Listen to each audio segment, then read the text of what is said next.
হেই বন্ধুরা, সবাই কেমন আছো? আশা করি যে যেখান থেকে আমাকে দেখছো সবাই অনেক ভালো আছো। আমি এখন আছি সৌদি আরব।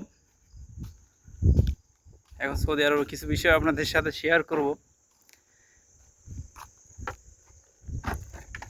দেখুন সৌদি আরবের রাস্তা কি কত সুন্দর। সৌদি আরবের রাস্তাগুলো দেখুন অনেক সুন্দর, কিন্তু এখানে দেখুন না, এখানে মরুভূমির মধ্যে আমি এখন আছি। এখানে আপাতত 30 কিলোমিটারের মধ্যে কোনো বাড়ি বা অন্য কিছু নাই। এখানে আমি তেল পাম্পে কাজ করি। দেখুন এই মরুভূমির মধ্যে দিয়ে রাস্তা গেছে, কিন্তু রাস্তাটা কত সুন্দর, একদম প্লেন এবং কোনো ভাঙাচোরা কোনো কিচ্ছু নাই। এরা রাস্তা তৈরি করে কিভাবে? আর আমাদের বাংলাদেশে রাস্তা তৈরি করলে আপনার জঙ্গলের মধ্যে পড়ে হাইওয়ের রাস্তা সেটাও ভাঙাচোরা থাকে, দুদিন পরে ধরেন না পিচ উঠে যায়। আর এই দেখুন এখানে 3 বছর ধরে দেখতেছি কোনো কিচ্ছু হয় নাই। একটা রাস্তার কোনো একটা ওই যে বালু কিন্তু এনথে ওঠে নাই, এমন অবস্থা, বা একটা পাথরও কিন্তু ওঠে নাই। দেখুন সব কিছু কিন্তু একবারে ইমেজের মতো, পিকচারের মতো সব কিছু ক্লিয়ার। আমি আরও ভালো করে দেখাই। দেখুন এখানে কিন্তু গাড়ি ঘোড়া খুবই কম চলতেছে। দেখুন পুরো রাস্তা ফাঁকা, সব জায়গায় কিন্তু ফাঁকা, রাস্তায় গাড়ি নাই। কারণ আমি এখানে মরুভূমির মধ্যে থাকি। এইটা হলো আমার তেল পাম্প, আমি এখানে কাজ করি। দেখুন এখানে তেল পাম্প, আমি এখানে কাজ করি। এটা একদম মরুভূমির মধ্যে। দেখুন রাস্তায় গাড়ি খুবই কম, কিন্তু রাস্তায় গাড়ি থাকেই না। আর মানুষজনও খুব এখানে কম চলাচল করে। ধরেন হাই রোড, আমার পিছে দেখতেছেন এখানে হলো সাগর, আমার পিছে এটা হলো, এই পাশে হলো সাগর। আপনারা দেখেন ইয়েমেন এবং সৌদি আরবে যে সাগরটা আছে, মক্কা বা জেদ্দার যে সাগরটা আছে, সেটা কিন্তু এখান দিয়েই গেছে। আর আমার এই পিছে আছে হলো ইয়েমেন আছে আমার এই পিছে। দেখেন বিভিন্ন সময় ইসরায়েলের বা যে আপনার আমেরিকার জাহাজগুলো যে ইয়েমেন আপনার মিসাইল মারে, কিন্তু আমার পিছে এই দিক দিয়েই সম্ভবত। আর একটা বিষয় যে সৌদি আরবে আইন এক তো কড়া, মানুষ কিন্তু আপনার পুলিশ নাই, এক জায়গায় কোনো নাই, তবুও মানুষ অনেক ভয় পায় একটা কিছু করতে। সৌদি আরবের আইনগুলো এত কড়া যে একজন সৌদি আরব এক জায়গা রাস্তার উপর ময়লা ফেলতেও কিন্তু ভয় পায়। আর ক্যামেরার সামনে তো মনে হয় যে তারা আল্লাহর ওলি হয়ে যায়, বুঝতে পারছেন? আর পুলিশ আলে বা কোনো সৌদিয়ান আসলে পারে তাদেরকে খুবই ভালো সাজে তারা, কারণ তারা সবার কাছে ভালো সাজার চেষ্টা করে। কিন্তু যেখানে দেখবেন যে ক্যামেরা নাই বা অন্য পুলিশ বা অন্য কেউ নাই, তখন দেখবেন এদের আসল চেহারা বের হয় যে এরা কতটা পরিমাণ খারাপ। দেখুন এইসব রাস্তাতে কিন্তু তারা ময়লা আবর্জনা ফেলতেও অনেক ভয় পায়। তারা ময়লা আবর্জনা ফেলবে কোথায়? যেখানে দেখবে যে কোনো ক্লিনার বা অন্য কিছু আছে সেইখানে লিজা ফেলবে। যেমন দেখুন এরা সারা দেশে সব কিছু কিনে আনার পর এই তেল পাম্পে সব ময়লা আবর্জনা ফেলায়, কারণ এখানে পরিষ্কার করার লোক আছে এই জন্যে। আর এরা এত পরিমাণ পলি বা এত পরিমাণ জিনিসপত্র ব্যবহার করে যে যদি এটা পরিষ্কার করার ব্যবস্থা না থাকতো, বাংলাদেশের মতো অবস্থা হতো, তাহলে এই দেশ একসময় ধরেন পলি আর হইলো বোতলে আপনার এই মরুভূমি ভরে যেত। যদি এটার প্রক্রিয়া না থাকতো, তাহলে এই মরুভূমি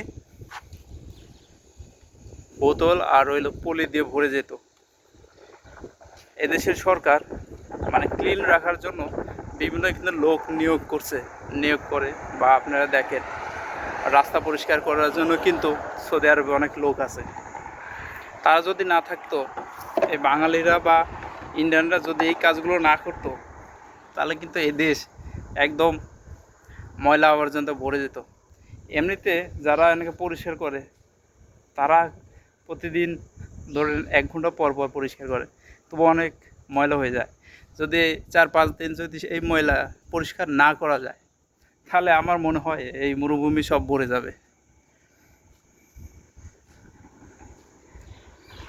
শুধু এখানকার আইন বাস্তবায়ন হয়, আর আমাদের বাংলাদেশের আইন কিন্তু আছে, কিন্তু বাস্তবায়ন হয় না। আর আমরা বাংলাদেশের মানুষ সব জায়গায় ময়লা আবর্জনা ফেলাই।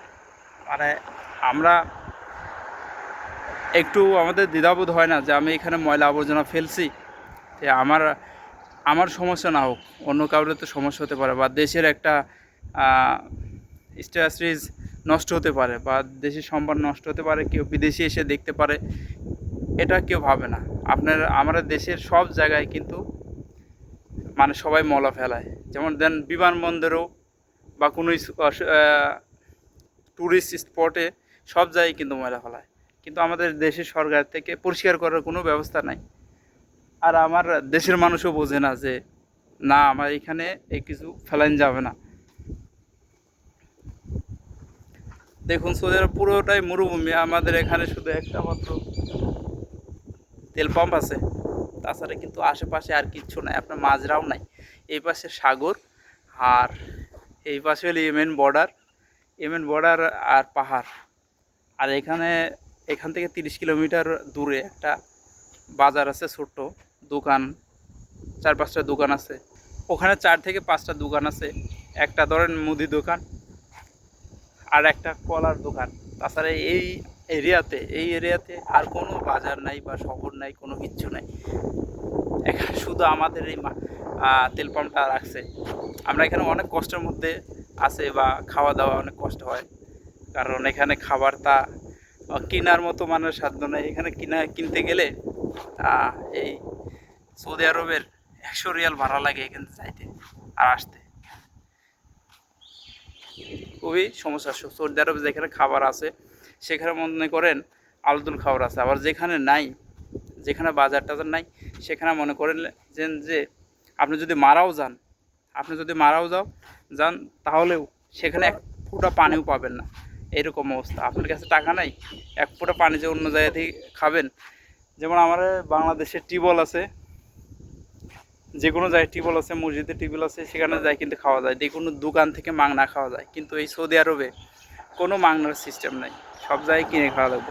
কিছু কিছু সৌদি আরব আছে যে তারা সব কিছু দান করে, বা পানি টানি দিয়ে যায় বা দেয় রাস্তায় যারা রাস্তায় থাকে, এটা ভালো বিষয়। কিন্তু কতজন মানুষ কিন্তু এটা দেয় না। আর সৌদি আরবে আগে সবাই অনেক কিছু দিত, বর্তমানে এমন পরিস্থিতি হয়ে গেছে যে এখন আর কেউ কারো কিছু দিতে চায় না।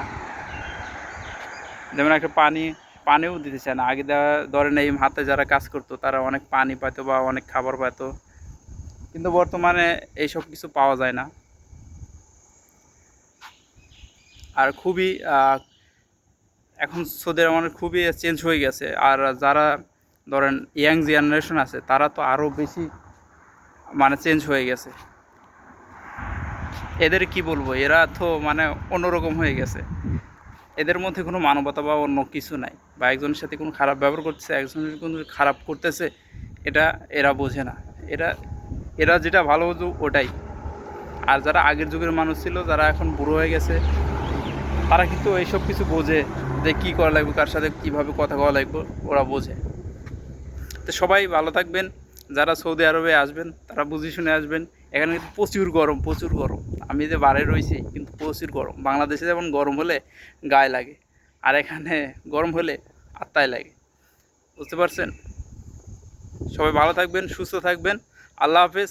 আমার চ্যানেলটি সাবস্ক্রাইব করবেন এবং পেজটি ফলো দেবেন, আর লাইক কমেন্ট করে আমার সাথে থাকবেন। সবাই ভালো থাকবেন, সুস্থ থাকবেন। আল্লাহ হাফেজ।